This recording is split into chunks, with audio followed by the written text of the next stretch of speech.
On ne va pas se mentir, première partie avec nos invités ce soir. Thierry Saucé, conseiller en communication. Bonsoir. Bonsoir. Merci d'être des nôtres. On va parler avec vous dans un instant du printemps de l'optimisme. Karine Bécard est là également. Bonsoir Karine, journaliste politique à France Inter. Fatima Benoma, bonsoir. Cofondatrice des Effrontés EES. Et Jessica Gérandal, bonsoir, secrétaire nationale aux fédérations des jeunes socialistes. Merci à tous les quatre d'être là. Alors, tous les soirs, enfin toute la journée sur iTélé, puisque nous sommes une chaîne Toute Info, tous les jours, on développe des infos pas toujours gaies, qui sont parfois assez déprimantes d'ailleurs. Et puis, parfois, il y a des choses qui se passent bien. De quoi être optimiste. Et c'est le cas, c'est ce que vous défendez, Thierry Saucé, c'est votre marotte, hein, l'optimisme depuis longtemps. La France, vous y croyez, l'avenir de la France, vous y croyez, et vous en parlez, vous en parlerez demain au printemps de l'optimisme. Absolument, je pense que nous ne sommes pas des optimistes, Béa. Non, nous ne rêvons pas des optimistes tout court. Hein, ça, ce sont les extrémistes de l'optimisme. On ne rêve pas le monde plus beau qu'il n'est. Simplement, voilà, on essaie de faire un grand mouvement qui consiste à dire, voilà, ne soyez pas comme le lapin pris dans les phares, obsédé uniquement par ce qui est moche, par ce qui est triste, par ce qui est effrayant. Regardez aussi ce qui est beau, ce qui est positif, ce qui marche. Parce qu'on a compris au moins une chose, et les recherches sur le cerveau l'ont confirmé, c'est premièrement que quand on a une pensée positive, ça va plutôt mieux dans sa tête, ça alimente mieux ses neurones, ça rend le visage plus avenant et ça crée de la bonne humeur autour de nous. Et qu'en plus, le pessimisme collectif français, il n'est pas bon pour l'investissement, il n'est pas bon pour la consommation, il n'est pas bon pour l'emploi. Et donc tout ce qui va faire qu'un peu de nos bonheurs individuels, puisque les Français se déclarent globalement, très massivement plutôt heureux dans leur vie personnelle, il imprègne un peu plus notre comportement collectif. Et pendant 48 heures au Conseil économique, vendredi et samedi, voilà, vous allez trouver des débats, des échanges sur le monde de demain, des rencontres entre entreprises centenaires et start-up, sur le bien-être au travail, qui mobilisent les entreprises, sur les médias qui peuvent être plus inspirants et plus positifs parfois, alors que leur côté anxiogène est évidemment par nature existant. Vous allez trouver des animations, le yoga du rire, la danse des sourires, la table de l'optimisme, le mur de la gratitude, l'espace de l'engagement. Voilà, l'engagement. Mais sans doute, on va en parler d'ailleurs dans l'actualité d'aujourd'hui. Voilà, l'indignation, il y en a marre. La compassion, c'est même pas suffisant. Voilà, engagez-vous. Si vous voulez changer des choses dans ce pays ou dans votre vie ou autour de vous, peu importe où dans la vie politique, syndicale, associative, humanitaire, économique, c'est la somme de nos engagements individuels qui fait et qui fera une société plus bienveillante. Alors, question un peu provocante, en tout cas, si j'en crois votre façon de penser, qu'est-ce qui marche en France ? Ce qui marche, c'est les associations, la vie locale, les engagements humanitaires et la création d'activités économiques et d'entreprises. Voilà. Vous n'auriez pas ce tissu économique exceptionnel qui va des auto-entrepreneurs jusqu'aux grandes entreprises qui portent le drapeau français aux quatre coins du monde, vous seriez dans une situation qui serait encore bien plus préoccupante. Alors on va faire le contrat. Et ça, ce sont les traceurs, les innovateurs, ceux qui apportent des solutions au lieu de créer des problèmes. On va réaliser sur ce plateau le rêve de François Hollande en faisant un contrat de génération entre le doyen de ce plateau et la plus jeune, Jessica. Alors vous êtes jeune, vous êtes la plus jeune d'entre nous là. Alors, certains d'entre nous sont carrément passés de l'autre côté. Je parle pour moi. Donc vous êtes la plus jeune d'entre nous. Et on se dit, quand on est jeune, qu'on a envie, qu'on a de l'optimisme, qu'on croit en des lendemains meilleurs, qu'on a envie de bâtir le monde. Et c'est pas ce qu'on voit là ces jours-ci. Quand on voit les jeunes qui étaient mobilisés encore aujourd'hui, on a plutôt la sensation d'entendre une jeunesse, ou en tout cas une partie de la jeunesse française, qui ne va pas bien, qui ne se sent pas bien et qui n'a pas confiance dans l'avenir. Oui, alors moi je pense que l'optimisme c'est bien, il en faut, mais l'indignation quelquefois il en faut aussi. Et aujourd'hui il y a eu pas mal de jeunes dans la rue, notamment les jeunes socialistes aussi, pour se positionner contre le projet de loi du travail tel qu'il est actuellement, parce qu'on considère qu'il y a eu quelques avancées, mais que la philosophie générale du texte reste assez mauvaise pour nous, notamment pour les jeunes. Voilà, on connaît tous à peu près les chiffres, 25% des jeunes sont au chômage aujourd'hui. les étudiants qui ne sont pas encore sur le marché du travail ne s'en sortent pas non plus et ils sont 1 sur 2 à devoir se salarier pour financer leurs études et leur vie. Donc voilà, il y a toujours d'optimisme chez les jeunes, mais aussi pas mal d'indignation. Mais vous n'êtes pas convaincu par ce que vous venez d'entendre dans la bouche de Thierry Saucet ? Je vous voyais sourire, je voyais même assentir parfois. Non, si, je suis convaincue, mais je pense qu'il y a toujours 2 côtés des choses. Et oui, il y a un engagement associatif qui est formidable en France et je partage vraiment ce que vous dites là-dessus. Mais il y a aussi tout un tissu économique qui va très mal. Et par ailleurs, c'était vraiment le sujet sur la loi travail. C'est que le paradigme n'est pas bon pour nous et que la loi travail est faite pour protéger les salariés et non pas pour les handicapés. Donc il faut vraiment faire la différence entre une politique économique et le droit du travail qui est là pour protéger les salariés et les futurs salariés. Donc c'est pour ça que les jeunes sont concernés. Alors, j'ai envie de dire, nous les adultes, on vous regarde, on vous parle, on vous dit mais non, n'ayez crainte. Enfin, je parle par exemple, des représentants au gouvernement qui disent n'ayez crainte, cette loi n'est pas néfaste pour la jeunesse. La CFDT, Laurent Berger, leader de la CFDT, l'a dit également. Il a été d'ailleurs suivi en cela par la FAGE, qui est une organisation de jeunes. Notre consoeur du Monde, François Fressos, écrit aujourd'hui dans Le Monde qu'il y a finalement trois jeunesses en France. Celles qui, je la cite, celles qui réussissent si bien, ceux qui sont très diplômés, qu'elles songent à partir à l'étranger, celles qui parvient à s'insérer plus ou moins sur le marché national, et puis celle qui rame et pour laquelle elle considère qu'un traitement social massif a été mis en place par François Hollande. On pourrait peut-être presque rajouter une partie de la jeunesse aussi qui rame, mais qui part quand même à l'étranger tenter sa chance. C'est aussi la lecture que vous avez, c'est ce que vous ressentez ? Oui, tout à fait. Et d'ailleurs, même au sein de ces jeunes qui ont la chance d'arriver à un bac+5, je crois que c'est les Échos qui ont sorti un article aujourd'hui ou hier pour bien souligner le fait que les CDD étaient la forme de contrat qui augmentait le plus dès la sortie du diplôme. Donc nous préférerions que le CDI reste la norme pour protéger les jeunes sur le marché de l'emploi. Thierry, vous vouliez rajouter ? Oui, je crois qu'il y a un énorme malentendu qui vient de 2 choses. La première, on ne fait pas une réforme de cette ampleur sans préparation et probablement à la fin d'un mandat. Et deuxièmement, écoutez, de grâce, prenez en compte cette préférence française pour le chômage depuis 40 ans. C'est-à-dire depuis 40 ans, on protège les statuts des gens qui ont un emploi. Un jeune qui arrive aujourd'hui sur le marché de l'emploi, de toute façon, il sera en contrat à durée déterminée. Donc la précarité, de toute façon, elle existe aujourd'hui. Et si vous ne levez pas les obstacles, et je termine là-dessus, les craintes des patrons, et notamment des petits patrons, à embaucher, vous perdez une partie des chances d'ouvrir l'emploi. Alors, je veux dire, c'est pour quelqu'un qui a été chef d'entreprise dans sa vie, toute sa vie, et qui a été désespéré à chaque fois, ça m'est arrivé, Dieu soit loué rarement, de me priver d'un salarié. Si vous ne prenez pas en compte sa psychologie personnelle, et si vous ne levez pas une partie de ses freins, pardonnez-moi, vous loupez complètement le coche. Du chef d'entreprise, vous entendez, hein ? Pardon ? De la psychologie du chef d'entreprise. Bien sûr, vous loupez le coche. Réaction de Fatima à ce que dit Thierry Saucet, mais aussi à ce que disait à l'instant Jessica sur ce que disent les jeunes dans la rue aujourd'hui. Bon, vous n'êtes pas loin de l'âge qu'ils ont, ceux qu'on a vus aujourd'hui dans la rue. Est-ce que vous vous en sentez proche ? Alors j'étais à la manifestation cet après-midi, donc j'en reviens. Et on est complètement en désaccord avec la philosophie en fait de cette loi et avec les mesures qu'elle comprend. Pour avoir fait mon lot de contrats précaires depuis les 10 dernières années, je peux vous dire que justement, c'est quand on structure cette précarité dans le monde du travail, c'est quand on devient des salariés jetables et exploitables que les patrons vont embaucher d'autant moins. Pourquoi ? Parce qu'ils ont une travailleuse ou un travailleur chez eux qui vont pouvoir essorer et exploiter au maximum.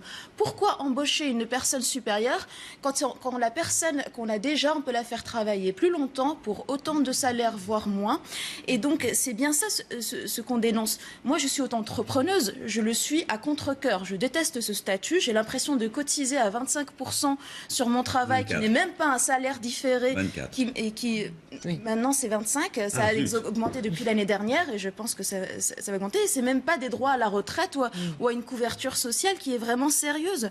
Et juste, je vous donne un exemple. Moi, j'ai beaucoup travaillé en contrat précaire. Et comme c'était à la journée en plus, à la base, j'étais embauchée pour faire des montages audiovisuels. Et puis on me disait, tant qu'on vous a dans la journée, si vous pouviez faire aussi le graphisme du DVD, voire envoyer le DVD au client, ça nous économisera le prix du coursier. Donc en fait, quand on fait cette flexibilité, cette précarité qui est la politique qui est menée depuis des décennies, on décourage encore plus les employeurs à embaucher. Dernière chose, notamment par rapport aux femmes, c'est là qu'explosent aussi les propositions indécentes. C'est-à-dire que moi, j'ai 32 ans, j'ai déjà vécu 3 fois de harcèlement sexuel au travail. Les 2 premières fois, c'était des stages et la dernière fois, c'était en contrat précaire. Parce que quand un patron sait que tu es dans une situation où tu es exposé à un chantage, c'est-à-dire tu fais ce que je te demande ou tu vires, il y a une queue de je ne sais combien de personnes derrière toi, et ben il s'attend à ce qu'on cède. Bon, moi j'ai pas cédé évidemment, je suis partie, enfin j'ai pas été réembauchée et voilà. Et donc c'est moi qui ai été pénalisée, qui ai subi des représailles. Karine Bécard, sur ce qu'on a entendu. Il y a tellement de choses à dire. Ça fait plaisir d'entendre quand même une vraie réalité. Je crois que malgré tout, on a un gouvernement, enfin moi ce qui me sidère le plus, c'est un gouvernement qui ne sait pas expliquer, qui ne sait pas raconter une histoire autour d'une loi importante, selon lui en tout cas, et qui ne sait pas nous la vendre. Je vais prendre un tout petit détail. D'ailleurs, j'en profite pour dire un petit détail important, c'est qu'il n'y a pas 25% des jeunes qui sont au chômage. C'est parmi les jeunes qui ne se font pas d'études, etc., qui sont normalement en mesure de travailler. Parmi ces jeunes-là, 25, ça fait un peu moins. Ce qui fait déjà encore beaucoup, mais ce qui fait déjà un petit peu moins. Je vais prendre un exemple qui me semble vraiment important sur ce gouvernement qui ne sait pas communiquer, qui ne sait pas expliquer, qui pourrait faire de jolies choses et qui ne sait pas les raconter. Prenons l'exemple de ces jeunes apprentis. Ils devaient pouvoir travailler jusqu'à 10 heures dans le projet de loi et finalement, ce sera 8. Enfin, voilà. Bon. Enfin, finalement, on ne change rien. C'est hyper important parce qu'en fait, quand on va sur le terrain avec un apprenti, effectivement, c'est compliqué de le ramener au bout de 10 heures alors que les gens qui sont sur place, les travailleurs, alors que les gens qui sont sur place doivent travailler 10 heures. On ne peut pas nous expliquer ça juste simplement. C'est-à-dire qu'on n'est pas là en train d'essayer d'exploiter, parce que je pense qu'effectivement c'est une réalité, qu'on n'est pas là pour exploiter des apprentis, mais juste que ça va faciliter la tâche des ouvriers qui sont sur place, de ne pas avoir à les ramener au bout de 8 heures et eux de revenir travailler parce qu'il y a encore 2 heures à faire. Oui, mais il y a des choses. Dans les stages que j'ai faits, franchement, j'avais l'impression d'être prise pour une salariée. C'est-à-dire, je pensais être en observation, mais vraiment, je faisais le même travail que le salarié. J'étais une salariée moins bien payée. Ça devient des équivalents temps plein. Voilà. Mais ce que je veux dire par là, c'est qu'en tout cas, il faudrait qu'ils arrivent à raconter une histoire autour de tout ça. Ils en sont incapables. Juste encore un dernier exemple. François Hollande, qui nous fait un plateau télé juste après son remaniement ministériel, on est à quelques jours de la présentation de cette loi, il n'est même pas capable de nous en parler, de nous dire pourquoi c'est si important de la faire alors qu'on est à 14 mois des élections présidentielles. Donc voilà, on ne comprend plus en fait ce gouvernement. Manque de récit, c'est aussi, j'en reviens à ce papier de notre consoeur Françoise Fressos, manque d'un récit présidentiel, c'est également le travers qu'elle pointe. Je vais vous redonner la parole, mais j'aimerais bien qu'on entende ces jeunes qui étaient dans la manifestation, les manifestations aujourd'hui, quelques-unes des réactions recueillies par nos équipes. Écoutez. De toute façon, je crois qu'il n'y a rien à attendre des négociations et des compromis qui sont soi-disant mis en notre faveur. Maintenant qu'il faut qu'on bouge, parce qu'après, on le regrettera. Même si la réforme elle a été reprise et réétudiée, je pense que ça suffit pas, quoi. Il faut en faire plus. Je trouve qu'on se sent directement concerné parce que clairement, oui, on ne travaille pas en ce moment, mais dans 5-10 ans, on sera dans une position où on va travailler, on sera en danger à cause de ces lois. Donc des jeunes qui se sentent très concernés par leur avenir, fragilisés par leur avenir. La jeunesse, c'était la priorité du candidat Hollande en 2012. Mettre la jeunesse au cœur de l'action du quinquennat, disait-il, faire de la jeunesse une priorité. Est-ce que vous diriez que, puisque vous êtes, vous dirigez vous êtes secrétaire national aux fédérations des jeunes socialistes, est-ce que vous diriez que le président a échoué à parler, à dialoguer, à convaincre la jeunesse ? Je ne dirais pas qu'il a échoué parce qu'il y a vraiment eu des avancées. Nous, on a fait campagne pour soutenir la réforme du collège, par exemple, ou encore l'augmentation des bourses qui aide vraiment quand on est étudiant précaire, ou encore la priorité jeunesse. Après, ce qu'on demande, nous, c'est vraiment que les choses aillent plus loin. Tout comme sur la loi travail, on va continuer à faire des propositions en étant à l'écoute des jeunes pour aller ensuite parler au ministre de la Jeunesse, que nous avons déjà fait, à la ministre du Travail, Donc voilà, on va vraiment continuer à faire des propositions pour effectivement essayer de pousser un peu plus loin ces avancées qui ont eu lieu pendant le quinquennat. Alors, je sais que les chiffres des organisateurs des manifestations aujourd'hui, singulièrement les chiffres de l'UNEF, sont bien plus élevés que ceux de la police, mais on a quand même eu la sensation, peut-être à tort, que la mobilisation était moindre aujourd'hui que lors du dernier appel à la mobilisation. Est-ce que vous imaginez un mouvement qui continue, qui prenne de l'ampleur dans les semaines qui viennent ? Ça peut continuer. Moi, j'ai du mal à imaginer l'évolution des mouvements. Mais ce qui est sûr, c'est qu'il y avait moins de syndicats qui appelaient à la manifestation. Donc, je suppose que les chiffres découlent aussi de ça. Il y a quelque chose qui était frappant et qui a permis la réussite de la mobilisation contre le CPE Thierry Saucé. Je ne sais pas si à l'époque du CPE vous étiez déjà à la communication de Matignon. Je pense que non. Ça c'est non, venu, mais bon, je l'ai c'est suivi, venu après, mais vous avez suivi tout cela en professionnel. Ce qui avait permis la cristallisation de l'opinion contre ce projet, c'était qu'en fait, à la fois les jeunes et leurs parents étaient descendus dans la rue, les jeunes et leurs parents se sentaient concernés. Aujourd'hui, il y a effectivement parmi les jeunes travailleurs, un jeune travailleur sur 3 de moins de 25 ans qui est en situation de précarité. 25% des jeunes qui sortent sans qualification du système scolaire et 25% des jeunes 3 ans après la sortie, même quand ils sont qualifiés du système universitaire, sont au chômage. Donc on peut imaginer que cette question, cette sensation de précarité qu'ont les jeunes aujourd'hui dans la rue, leurs parents l'ont aussi. Et pourtant, on n'a pas la sensation que les deux générations soient dans la rue. Non, parce que je pense qu'en période de crise, ça donne d'ailleurs plus de relief aux protestations ou aux manifestations. En période de crise, c'est assez compliqué d'aller descendre dans la rue. Ça tétanise un peu tout le monde, et notamment plus, sans doute, les familles que les jeunes. Je pense que de ce fait, c'est un mouvement qui peut se poursuivre parce qu'il répond à une forme d'improvisation du gouvernement. Je disais tout à l'heure, on ne fait pas forcément ça à la fin d'un quinquennat et on s'explique un peu plus. Vous le disiez d'ailleurs très justement tout à l'heure. Et donc c'est un mouvement qui peut continuer à se développer parce qu'en réalité, il traduit une insatisfaction qui va bien au-delà de la loi. Voilà. Alors on dit quand les jeunes descendent dans la rue, c'est généralement pas seulement contre un projet de loi, par exemple. Ça va en réalité beaucoup plus loin. Et ça exprime un mal-être et un besoin de se retrouver ensemble, y compris d'ailleurs probablement pour se redonner un peu confiance aussi, simplement par le fait d'être ensemble. Je rejoins la thèse de l'optimisme, y compris au travers de la protestation. Par rapport à la protestation, effectivement, les mouvements peuvent osciller entre des sentiments d'accablement, chacun reste ses choix en se disant de toute façon on ne pourra rien changer, ou des moments où on est ensemble. Après, je ne veux pas qu'on tombe un peu dans le profil psychologisant. S'il y a des gens dans la rue, c'est qu'à un moment, il y a eu un désaccord de fond avec la loi, et prenez-nous un peu au sérieux aussi. Mais quand on s'oppose à la loi, c'est-à-dire il y a quand même pour moi une chose très importante et qui explique cette peur de la précarité, c'est la question de la hiérarchie des normes qui se trouve inversée. C'est-à-dire que par rapport à tout ce que je vous disais tout à l'heure, par rapport au fait qu'on est dans un rapport de force inégalitaire avec un employeur. Ça s'appelle quand même un supérieur hiérarchique. C'est lui qui vous embauche, c'est lui qui vous débauche. Eh ben, le fait que la loi soit la même pour toutes, le fait que le Code du travail nous protège, renforce un petit peu de rapport de force du côté des salariés. Et là, on nous abandonne avec cette idée de faire des référendums dans l'entreprise. On nous abandonne à un tête-à-tête inégalitaire avec nos patrons. C'est aussi, sachant aussi... Ça peut être aussi pris comme une façon de considérer les salariés comme des êtres doués de raison et de libre arbitre qui peuvent décider. Une souris est douée de raison face à un lion, sauf qu'elle est moins bien armée, c'est tout. Donc il faut que, justement, par rapport aux propositions indécentes, par rapport aux tentatives d'exploitation, il faut qu'on ait quelque chose face à un rapport de subordination qu'est le contrat de travail.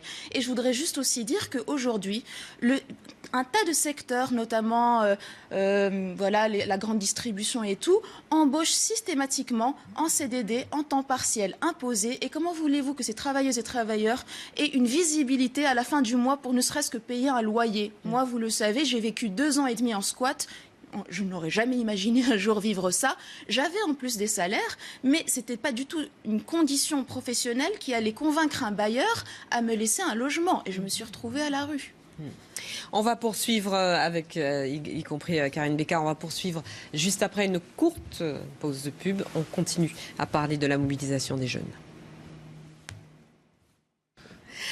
On poursuit, on ne va pas se mentir. Deuxième partie, Karine Bécard, on ne nous a pas entendu à la fin de la première partie. On parlait de la colère, justement, de la jeunesse, de ce sentiment de précarité. Est-ce que l'exécutif, est-ce que François Hollande, Manuel Valls, après vos informations, sont inquiets de cette mobilisation des jeunes? Et puis, que disent-ils, ces jeunes, dans la rue? Un gouvernement, qu'il soit de droite ou de gauche, n'aime jamais que la jeunesse commence à investir la rue, surtout quand le printemps arrive, qu'il fait beau, que c'est moins compliqué d'y aller, etc. Moi, je suis très attentive au discours de Fatima. C'est ça, hein, Fatima. Oui. Elle parle pas que de la loi El Khomri et elle parle pas que des jeunes. Elle parle de manière beaucoup plus globale. On sent vraiment, une colère, une déception, un malaise lourd. Je crois on a le sentiment que François Hollande a oublié que parmi les jeunes, plus d'un jeune sur deux a voté pour lui. Dans les jeunes, je mets les 18-25 ans. Plus d'un jeune, je crois que c'était 54%, mais je peux me tromper. En tout cas, plus d'un jeune sur deux a voté pour lui. Mais parce qu'il avait proposé des choses incroyables. Effectivement, on avait parlé rapidement du contrat de génération, on a parlé du service civique. Alors ça, c'est peut-être pas non plus complètement un échec, mais de ces 60 000 nouveaux professeurs qui devaient aider les jeunes. Il y avait un chapelet incroyable de mesures. Et puis, il y a eu des choses de faites quand même. Il y a eu des choses de faites. Il y a eu beaucoup de choses de faites, mais beaucoup de choses qui n'ont pas fonctionné. Le contrat de génération, pour reprendre ce contrat-là, où un senior devait aider un junior qui arrivait sur le marché du travail, ça a complètement loupé. Son grand plan pour l'apprentissage, ça ne marche pas. Il en voulait 500 000 des apprentis. On est difficilement à 350 000. Donc, il a été d'échec en échec. Il y a eu plein de belles idées. Ça n'a pas fonctionné. Et aujourd'hui, on a des jeunes qui sont dans la rue. Moi, je ne trouve pas que c'est une petite manifestation.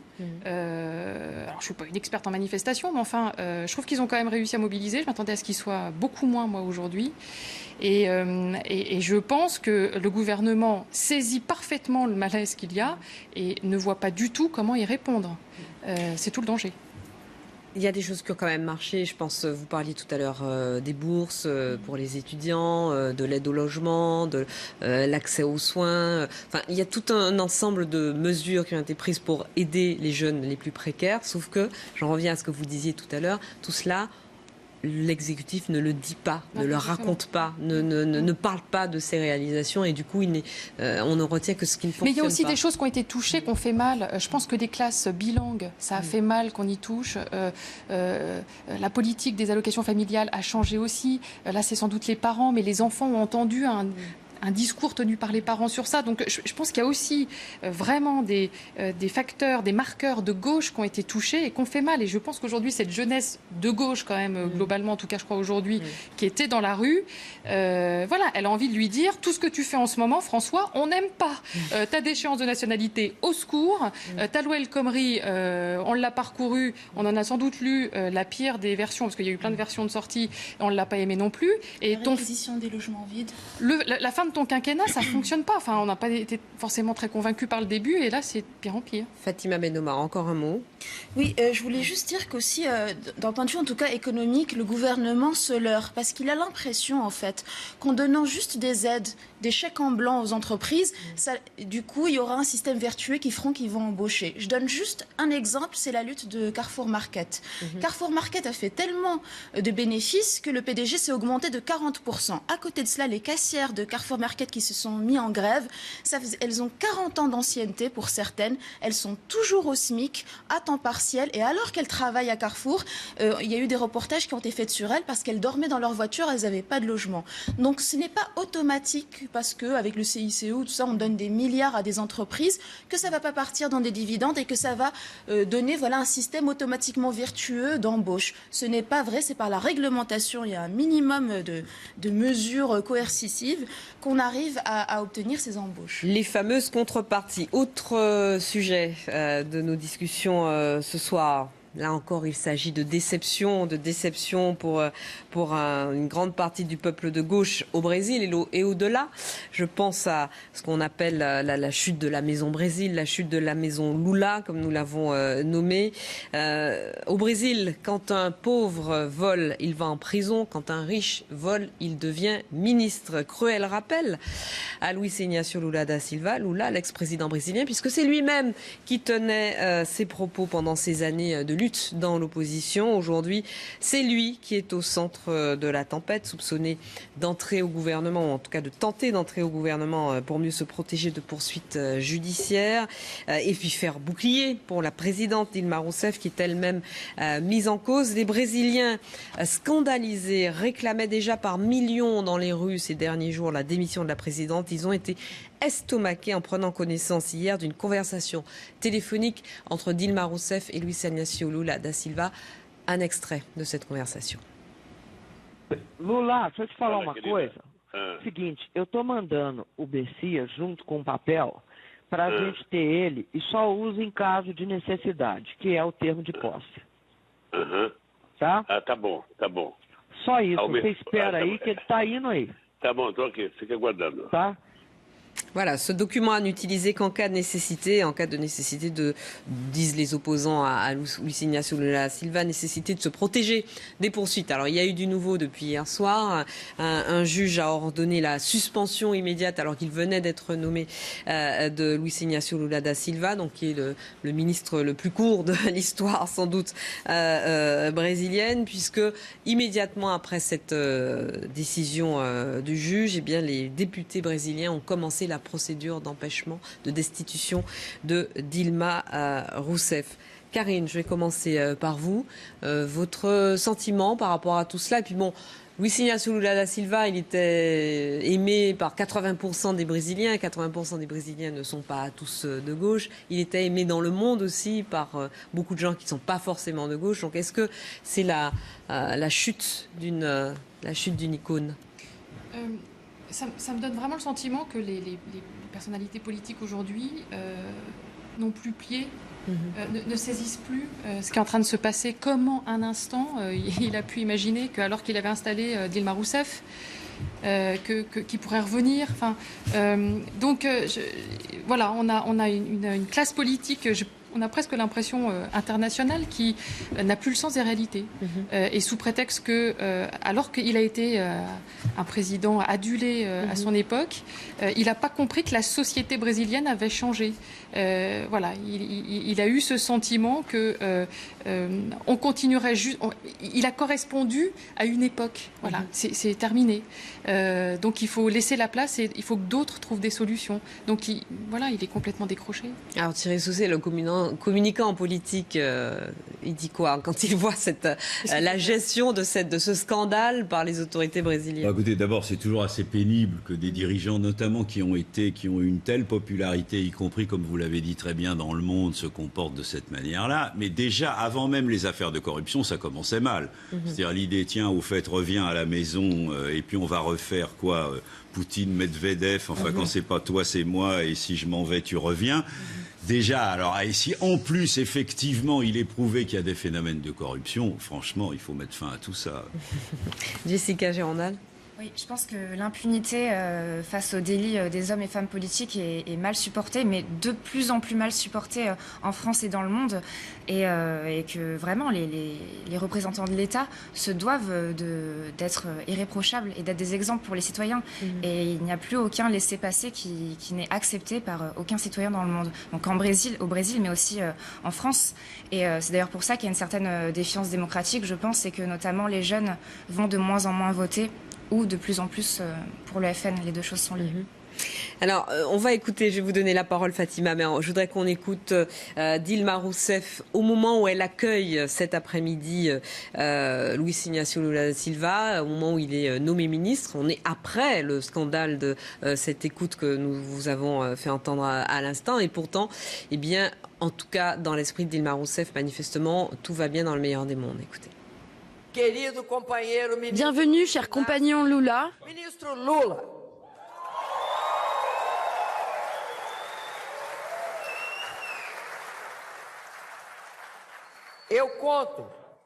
Je compte sur l'expérience de Lula.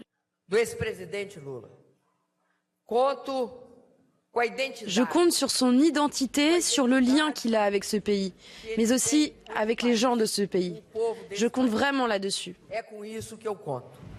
Alors évidemment, aussi bien Dilma Rousseff que Luiz Inácio Lula da Silva sont présumés innocents. Ce sera à la justice du Brésil de dire s'ils sont coupables ou pas des faits qui leur sont reprochés. Mais tout de même, Fatima Bennomar, je parlais de l'icône Lula qui semble tomber de son piédestal. Dilma Rousseff aussi, c'était finalement un espoir pour les femmes du monde entier. Son parcours d'opposante politique, qui a été emprisonnée, qui a été torturée, qui a avancé, qui est devenue présidente d'un pays aussi grand et aussi puissant que le Brésil. Voilà, c'est comme on dit aujourd'hui à la mode, un mot à la mode, un rôle modèle. Moi, je ne crois pas beaucoup au rôle modèle et justement, j'essaie de ramener ça à ma fameuse façon de rationaliser. C'est vrai que j'ai toujours suivi avec beaucoup d'intérêt et de respect ce que tentait de faire le Parti des travailleurs au Brésil, parce que je me demande laquelle de nos démocraties en Europe aurait porté au pouvoir un homme qui est vraiment le porte-parole des prolétaires, qui a travaillé à 10 ans parce que la famille a été abandonnée par le père de famille, qui à 14 ans était à l'usine et a perdu un doigt d'ailleurs à une machine, et qui se retrouve au pouvoir en train d'essayer de mettre en œuvre un programme pour les plus pauvres. Et il y a aussi en 2014 un mouvement qui s'est constitué justement contre la corruption, qui est vraiment une maladie dans ce pays-là, et qui par référendum a donné 8 millions de voix afin de pouvoir appeler une constituante vraiment contre la corruption, contre le fait qu'il y ait des financements aussi exorbitants des campagnes politiques par des boîtes privées, des entreprises, qui après évidemment vont demander du donnant-donnant une fois ces partis au pouvoir, pour qu'il y ait une meilleure représentativité au Parlement. Et voilà, je pense que... voilà le résultat. On a tendance, je trouve, à voir avec beaucoup d'arrogance toutes les expériences politiques et démocratiques qui se font en Amérique latine, dans des pays extrêmement pauvres. Pour vous donner juste un chiffre qui illustre pas mal, au Brésil, il n'y a que 53% des domiciles qui ont accès aux égouts. Voilà, et Lula, il a quand même dans son bilan le fait d'avoir sorti des millions de personnes de la pauvreté. Je regrette tout le tournant austéritaire qu'il y a eu avec Dilma Rousseff, sa successeur, qui a même mis au budget quelqu'un qui sortait du FMI. Donc effectivement, à un moment, quand on n'est plus en phase avec le programme qui était extrêmement fort du Parti des travailleurs par rapport à la nationalisation aussi des entreprises qui ont été bradées dans les années 90 pour 2 bouchées de pain au privé, voilà, je continuerai à suivre ça avec intérêt et avec respect par rapport à ce qu'ils sont en train de faire.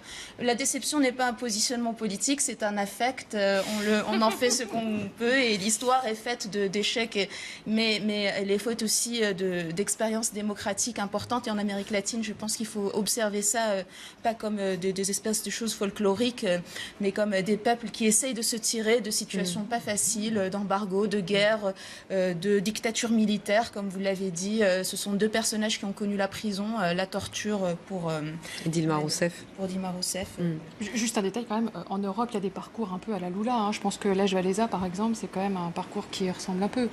On a un ancien syndicaliste. Oui, mais il n'a pas eu de réalisation pour son pays comme celle de Lula quand même, et qui effectivement, quoi qu'on en dise, il a commis beaucoup de choses qui sont contestables, mais effectivement, il a quand même sorti plusieurs millions de personnes dans son pays de la pauvreté et fait en sorte que des millions d'enfants brésiliens mangent à leur faim, ce qui n'était pas. Ça ne justifie rien. Mais ça, bien sûr. De ce dont on parle. Non, mais bien sûr. Non, bien sûr. Toujours écouter les revendications des peuples, et ils ont demandé. D'où la rationalisation. D'où la rationalisation de Fatima Bennomar, qui refuse de céder à l'affect. Et on respecte. On va terminer avec ce sujet sur le désir d'enfant, parce que soudain se sont élevées de grandes voix pour défendre le droit à un modèle de vie, de famille, de relations parents-enfants différents, pas différents par la force du lien, ni même par sa nature, mais différents par sa conception, et d'ailleurs conception au propre et au figuré. 130 médecins et biologistes de la reproduction reconnaissent aujourd'hui, dans une tribune publiée par Le Monde, avoir aidé des couples de femmes et des femmes célibataires, avoir des enfants en s'affranchissant de la loi. Ils réclament plus de solidarité à l'égard des couples et des femmes qui n'ont pas accès, de par la loi, à la procréation médicalement assistée. Une campagne qui permette le don d'ovocytes en France, le développement du don d'ovocytes dans un cadre non commercial.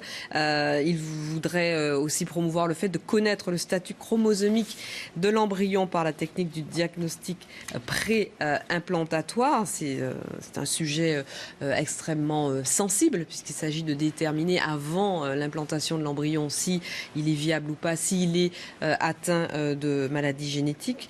Et puis encore autre mesure préconisée, l'autoconservation ovocytaire préventive, c'est-à-dire que des femmes qui sont fertiles mais qui n'ont pas envie d'avoir un enfant tout de suite fassent congeler leur ovocyte et diffèrent leur désir d'enfant. Et puis je termine avec autre préconisation, le don de sperme pour une femme célibataire sans préjugés, je cite, de son mode relationnel actuel ou futur, homo ou hétérosexuel, puisque c'est une interdiction qui est incohérente par rapport au fait qu'une femme célibataire est reconnue dans ses droits à élever et adopter un enfant. Alors un enfant, si elles veulent, Fatima Bennomar, vous êtes d'accord ou pas ? C'était une promesse de campagne du candidat Oui. François Hollande, la PMA. Une de plus. Pas surtout, pas sur le diagnostic préimplantatoire quand même. Oui, enfin bon, déjà rappelons ce que c'est que la PMA, parce que j'ai l'impression qu'avec toute la propagande de la manif pour tous, on fait des confusions. La PMA, c'est une opération médicale qui permet aux couples qui n'arrivent pas à avoir des enfants, en général pour des questions d'infertilité, à avoir un enfant. Donc c'est la fécondation in vitro, les inséminations artificielles. C'est complètement légal en France. Il y a 50 000 enfants qui naissent chaque année par des PMA. Mais voilà, pour l'instant, c'est restreint aux couples hétérosexuels. Nous, et normalement, le gouvernement était d'accord avec nous puisqu'il nous avait fait cette promesse de campagne. On dit que du moment qu'un couple de femmes a droit au mariage, a droit à l'adoption, alors qu'elles se trouvent concrètement dans la même situation qu'un couple infertile, c'est que leur relation sexuelle ne leur permet pas d'avoir des enfants, pourquoi leur fermer le droit à une PMA? Même chose par rapport aux femmes célibataires. Une femme hétérosexuelle peut, si elle le souhaite, si elle tombe enceinte, garder son enfant, encore heureux. Une femme célibataire peut adopter. Pourquoi elle n'aurait pas droit à cette opération simple qui est la PMA, qui n'a rien à voir avec la gestation pour autrui, parce que là aussi il y a eu plusieurs confusions. Voilà, après, du moment qu'on ouvre la PMA au même titre qu'en fait que pour les couples de sexe opposé, il y a tous les débats sur la bioéthique qui peuvent être ouverts, mais qui ne doivent pas discriminer les couples de femmes parce que ce sont des familles homoparentales. Thierry Sausset. Écoutez, moi je suis très réservé, contrairement à vous, sur ces questions. Vous n'êtes pas très optimiste là sur ce point. Je pense, non, si, vous allez voir pourquoi. Je pense qu'à un moment ou à un autre, des progrès de la science, de la recherche, de la médecine, de l'homme augmenté, comme dit Laurent Alexandre dans son livre sur la mort de la mort, c'était un jour ou l'autre, toutes ces questions vont sans doute être relativement banalisées. Je crois qu'on n'en est pas encore là. Déjà, et je voudrais pas... Non. Mais juste la PMA concerne... Est-ce que vous êtes contre la PMA pour tout le monde? Et je crois qu'on n'en est pas encore là. Parce que derrière, vous n'empêcherez pas toute une partie de l'opinion, exactement comme vous à l'égard de la loi El Khomri. D'ailleurs, vous prenez une position qui est exactement contraire à l'autre. C'est-à-dire, vous agitez des menaces... Alors qu'en réalité, là, une grande partie des Français pensent que derrière, il y a le problème de la gestation pour autrui. Tout ça fracture une partie de la société. Et je pense qu'on n'est pas mûr aujourd'hui. Et que sur ces questions de société, il faut faire très attention à ne pas fracturer la société. Un jour ou l'autre, je suis assez d'accord. Les droits des femmes qui passent à la trappe. C'est comme en Amérique latine, quand la gauche gagne au pouvoir, on ne va quand même pas toucher à l'avortement parce que voilà, c'est toujours les droits des femmes. Vous savez très bien que ce n'est pas que le droit des femmes qui est en cause dans ces affaires. En tout cas, pas dans mon esprit. Hein. Jessica Girondal. Oui, c'est une question d'égalité. Et moi, j'ai toujours trouvé très malhonnête ces débats qui ramenaient au risque de la GPA. En fait, non, c'est pas du tout ça. Il faut réussir à créer cette situation d'égalité et enfin ouvrir la PMA à toutes. C'était partie du programme et nous y veillons. Vous y veillez, mais avec peu de chance, Karine Bécard, que d'ici la fin du quinquennat, quoi que ce soit change sur ce sujet. On était déjà, c'était un des premiers reculs, j'ai envie de dire, de François Hollande. C'est effectivement, comme vous l'avez rappelé, le mariage pour tous. Quand François Hollande a commencé à avoir toutes ces manifs, de la manif pour tous, ça s'agitait. Où effectivement, on parle à la fois du mariage pour tous, c'est apparu donc tous ces sigles PMA, GPA. Ça a été énormément. Le PMA a été enterré depuis le Vatican d'ailleurs. A été énormément utilisé par les politiques, et notamment par les politiques de droite, qui ont agité tous ces mots en nous faisant un peu peur. Effectivement, on va quand même pas comparer la PMA. S'agite, la droite s'agite aussi. Avoir peur de mouvements réactionnaires, c'est quand même triste. L'impression c'est déjà que la fin du quinquennat est quand même terrible, parce qu'on a l'impression que toutes les promesses sont en train de revenir une par une, et que comptez sur l'opposition pour rappeler à François Hollande ses promesses. Voilà, ça va être un petit peu compliqué. La deuxième chose, c'est que ça me donne un peu le sentiment aussi qu'on a une classe politique vraiment masculine, de plus en plus âgée peut-être un peu. Enfin non, elle se rajeunit normalement, mais enfin on a le sentiment qu'elle reste encore très âgée. Et c'est comme ça qu'on arrive à un gouvernement qui est capable d'annoncer un ministère de la famille et du droit des femmes. Voilà. Enfin, tout ça ne les gêne pas. Ils se rendent pas compte du malaise, et ils se rendent pas compte qu'ils collent pas à la société dans laquelle on vit aujourd'hui. Je vous confirme. L'info continue sur iTélé. On se retrouve dimanche à 18h pour 18h politique avec Jean-Marie Le Guen, secrétaire d'État chargé des relations au Parlement. On parlera avec lui de la loi travail, de la déchéance de nationalité et peut-être aussi de ces questions liées à la PMA. À dimanche.